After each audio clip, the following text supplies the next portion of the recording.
Hi, this is Humi from Rome. We're back inside the Centrale Montemartini Museum. An ex-power station turned into one of Rome's most important archaeological museums. Today we'll check on 3 ancient Roman tombs. First one up is this, the tomb of Marcus Vergilius Eurysaces. Probably the most well-known piece in this museum. It's from late Republican period around 40 to 30 before Christ. Eurysaces was a wealthy ex-slave of Greek origin who made a fortune with his job as baker and state contractor of bread. Both Eurysaces and his wife Atistia are represented in the relief on display. You can tell that they had a strong bond, running the business together. Here on the inscription you read, Atistia was a great woman. See how they stand out from the background? It is a relief, but they seem like statues, don't they?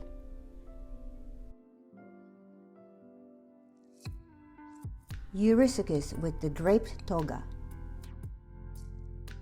Atistia is wearing a paula, an elegant mantle used among the upper-class ladies. She has the typical hairstyle of that period, divided in 2 parts and tied in a bun, probably made of braids. But do you know what makes this tomb so special? We know exactly where it stood. Actually, it's still there. Not far from the central station Termini, here's what's left of their tomb. Their bread factory must have been somewhere close by.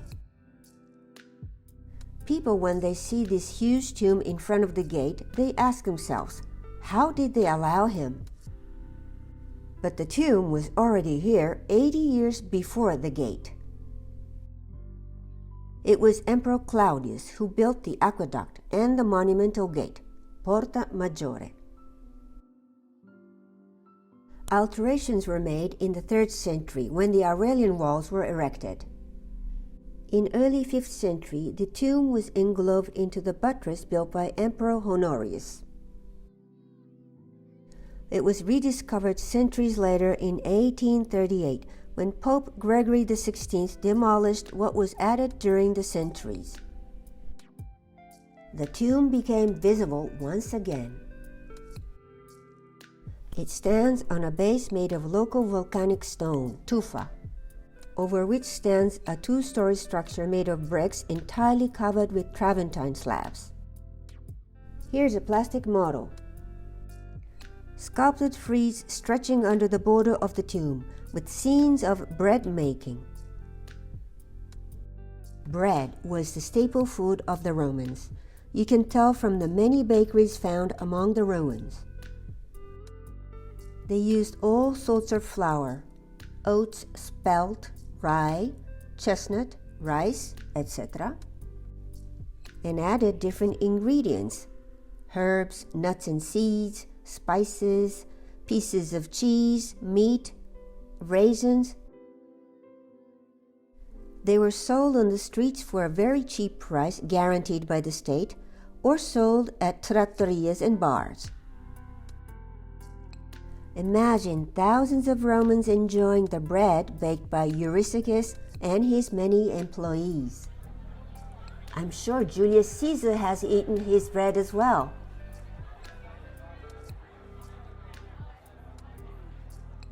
The circular holes in the upper part of the monument probably represents a machine of some sort. Maybe mixing bowls? Across the square there's a building from 1934, clearly inspired by the tomb. Let's move on. By the window in the corner, we see 2 small funeral stele. That's how these pillars are called. Who do we have here? His name was Gaius Julius Helius, and obviously he was a shoemaker working in the 1st century Rome. His shop was by the Fontanales Gate, not far from the Roman Forum. Some guessing Helius was an able artisan. Next to the wooden foot model, you see a particular sandal called caliga, worn by Roman soldiers. Making caliga was his specialty. Imagine all these soldiers ordering him the caligas before an important campaign. Look, you can still find them on Amazon as gladiator sandals. In his shop, you'd have found many different types of shoes, slippers, and sandals.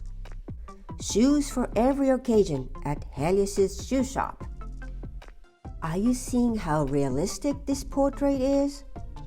He's bold, aged, and on the corner of his mouth there's even a wart. Yep, this is Helius, no doubt about that. Making him look younger and handsome has no sense, because it's him that we're talking with. Here we see the names of his daughter and her husband. Maybe they even worked together in the shop. After 2,000 years, his descendants could be still making shoes somewhere in the city. Right next to our friend Helius, meet this boy with an important name, Quintus Sulpicius Maximus. His tomb was built in the necropolis, city of the deceased, along Via Salaria, the Salarian Way. In the following centuries, the area went through changes. Tombs got robbed, destroyed, abandoned. In 1871, during the reconstruction work of the ancient city walls, the fragments of the many tombs were discovered. That's when Maximus came to light again. Today, a copy is standing where the gate Porta Salaria used to be, together with other similar findings. Heavy traffic and pedestrians passing by, without even noticing his presence.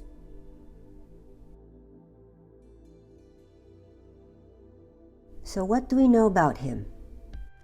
The story of the young boy is told in a long inscription engraved on the funerary altar dedicated to him by his parents, Quintus Sulpicius Maximus and Licina Januaria. Their son was a very intelligent boy. In year 94, he took part in a poetry competition which formed part of the third edition of the Ludi Capitoline, the festival of the capital. The long tradition of Ludi had been resumed by Emperor Domitian. Quintus Maximus participated in an improvisation category, where competitors had to compose a poem in Greek on the theme of the myth of Phaethon. Phaethon was the son of Helius, the sun god. One day he asked his father if he could take the sun chariot of his father, like a young boy asking for the Ferrari of his father. The father denies the request, telling him that he doesn't have the force and the skills required. Phaethon insists, "Please, father, just for one day." Reluctantly, the father agrees, and it's a disaster. At the end, Phaethon falls from the chariot and dies. Quintus Maximus didn't win the overall competition, where they had to compete in many fields: gymnastics, tracks and fields, horse riding, music, and poetry. But the judges and the public were so impressed by his poem, they gave him a special award. Maximus competed with other 52 poets. Imagine the expressions on their faces while they listened to the poem of this talented young boy. The poem is still preserved in its integrity on the tomb.